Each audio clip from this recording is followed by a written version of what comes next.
बिस्मिल्लाहिर्रहमानिर्रहीम। Welcome back to new cam tutorial.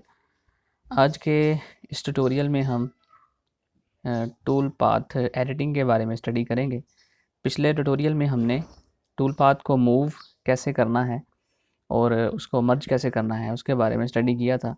आज हम टूल पाथ को रोटेट कैसे करते हैं, मिरर कैसे करते हैं, लिमिट टू पॉलीगॉन किस तरह किया जाता है, लिमिट टू प्लेन किस तरह किया जाता है और टूल पाथ का स्टार्ट पॉइंट कैसे जो है मूव किया जाता है। तो स्टार्ट करते हैं। सबसे पहले मैं मॉडल को इंपोर्ट करूँगा, योगर्ट ट्रे। ये मॉडल जो है ये एग्जांपल्स के अंदर मौजूद नहीं है। बहरहाल मैंने इसको गूगल ड्राइव के ऊपर अपलोड कर दिया है। आप वहाँ से ईज़िली जो है वहाँ से डाउनलोड कर सकते हैं और गूगल ड्राइव का लिंक जो है वो मैंने डिस्क्रिप्शन के अंदर दिया हुआ है। तो आप वहाँ से ये मॉडल जो है ईज़िली डाउनलोड कर सकते हैं। दूसरा वर्क प्लेन मैं डिलीट कर रहा हूँ। यहाँ पे सबसे पहले एक टूल पाथ मैं क्रिएट करूँगा बाउंड्री को इस्तेमाल करके। ये मैंने सर्फेस सेलेक्ट की, यहाँ पर क्रिएट बाउंड्री और यूज़र डिफाइंड मॉडल के ऊपर क्लिक किया, एक्सेप्ट किया, तो यहाँ पर ऑटोमेटिकली एक बाउंड्री क्रिएट हो गई। ये नीचे वाली बाउंड्री मैं डिलीट कर रहा हूँ। अब हमारा जो टूल पाथ बनेगा वो सिर्फ और सिर्फ इस बाउंड्री के अंदर ही रहेगा।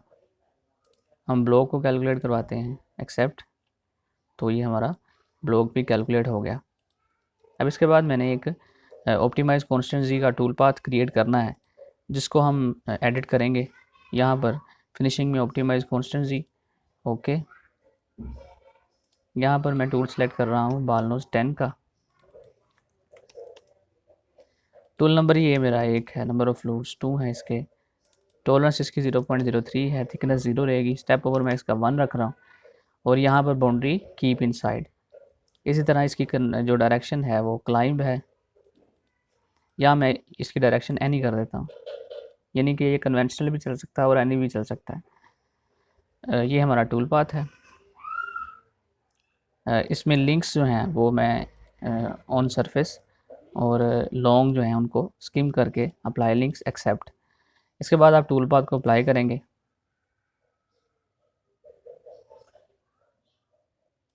तो ये हमारा एक टूल पाथ जनरेट हो गया है। अब हमने सबसे पहले रोटेट टूल पाथ इसको स्टडी करना है कि आप इस टूल पाथ को रोटेट कैसे कर सकते हैं, जी के लॉन्ग, एक्स के लॉन्ग या वाई के लॉन्ग। तो मैं इसको जी के लॉन्ग रोटेट करूँगा। उसके लिए आपको टूल पाथ में आना है। टूल पाथ जो आपने बनाया है उसके ऊपर राइट क्लिक करके एडिट में जाना है। एडिट में जाकर ट्रांसफॉर्म के ऊपर क्लिक करना है। यहाँ पर आप ट्रांसफॉर्म कॉपी इसको आप चेक कर देंगे और यहाँ पर हमारे पास ये हमने पढ़ लिया हुआ है रिलेटिव पोजीशन। उसके बाद हमारा रोटेट है। यहाँ पर आप एंगल में 180 लिखेंगे और यहाँ पर जी में चेक करके क्लिक करके आप इसको एक्सेप्ट करें। तो अब आप ये देख सकते हैं कि ये हमारा जो टूल पाथ था वो 180 डिग्री रोटेट होकर सामने चला गया। तो इस तरह आप किसी भी टूल पाथ को रोटेट करवा सकते हैं, यानी कि मैंने इस टूल पाथ को रोटेट करवा कर 180 डिग्री यहाँ पर ले आया। अब मैं ये चाहता हूँ कि ये जो हमारा टूल पाथ है इसको मैं मिरर करवाऊँ और वो इधर आ जाए, यानी कि मैं जेड एक्स के अलोंग इसको मिरर करवाऊँगा तो ये ऑटोमेटिकली हमारी इस वाली पॉकेट के अंदर आ जाएगा। तो इसको मैं एडिट करता हूँ, ट्रांसफॉर्म कॉपी, और ये हमारे पास जो हमने प्लेन सेलेक्ट करना है वो जेड एक्स है। तो जेड एक्स को क्लिक करके एक्सेप्ट करें, इसको डबल क्लिक करके एक्टिवेट करें। यहाँ पे देखें वो जो हमारा टूल पाथ यहाँ पे क्रिएट हुआ था वो मिरर होके इस जगह पर आ गया। तो इस तरह आप किसी भी टूल पाथ को मिरर भी करवा सकते हैं और इसको रोटेट भी करवा सकते हैं। अगर आप इसको रोटेट करवा कर इस जगह पर लाना चाहें तो आप ऐसा भी कर सकते हैं। जैसे मैं इसको एडिट में जाकर ट्रांसफॉर्म और रोटेट इन जी पोजीशन, तो अब आप देखें ये हमारा जो टूल पाथ यहाँ पे था रोटेट होकर इस तरफ आ गया और उसके साथ कॉपी भी क्रिएट हो गई। तो इस तरह से आप किसी भी टूल पाथ को रोटेट और मिरर भी करवा सकते हैं। इसके बाद लिमिट टू प्लेन या लिमिट टू पॉलीगॉन। अब मिसाल के तौर पर ये हमारे पास एक टूल पाथ है। मैं चाहता हूँ कि मैं इस टूल पाथ का इतना हिस्सा इसको काट दूं, तो उसके लिए मुझे इसको लिमिट करवाना पड़ेगा। लिमिट करवाने के लिए मैं सबसे पहले टूल पाथ के एडिट में जाऊंगा, यहाँ पर लिमिट इसको सिलेक्ट करेंगे और यहाँ पर हमारे पास पॉलीगॉन है, इसको सिलेक्ट करेंगे। एक क्लिक मैं यहाँ पर करूँगा, दूसरा क्लिक मैं यहाँ पर करूँगा, तीसरा क्लिक यहाँ पर, चौथा क्लिक यहाँ पर। और यहाँ पर हमारे पास ऑप्शन है कि आप इसकी इनर साइड रखना चाहते हैं या आउटर साइड रखना चाहते हैं। तो मैं चूँकि इस वाले साइड को रखना चाहता हूँ, तो इसलिए मैं यहाँ से सेव आउटर, कि जो इसकी आउटर साइड है तुम उसको सेव करो और इनर साइड को ऑटोमेटिकली रिमूव कर दो। तो मैं अप्लाई के ऊपर क्लिक करता हूँ। तो अब आप ये देख सकते हैं कि यहाँ पर जो हमारी आउटर साइड थी वो एडिट हो चुकी है और जो हमारी इनर साइड है वो सेव है। तो इस तरह आप पॉलीगॉन की मदद से किसी भी टूल पाथ को एडिट करवा सकते हैं।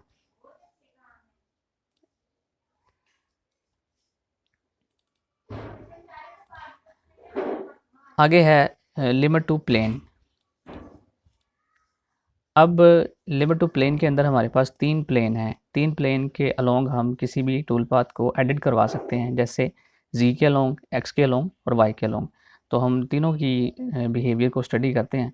सबसे पहले हम एडिट के अंदर जाएंगे, यहाँ पर लिमिट के अंदर जाएंगे और यहाँ पर ऑप्शन हम प्लेन सेलेक्ट करेंगे।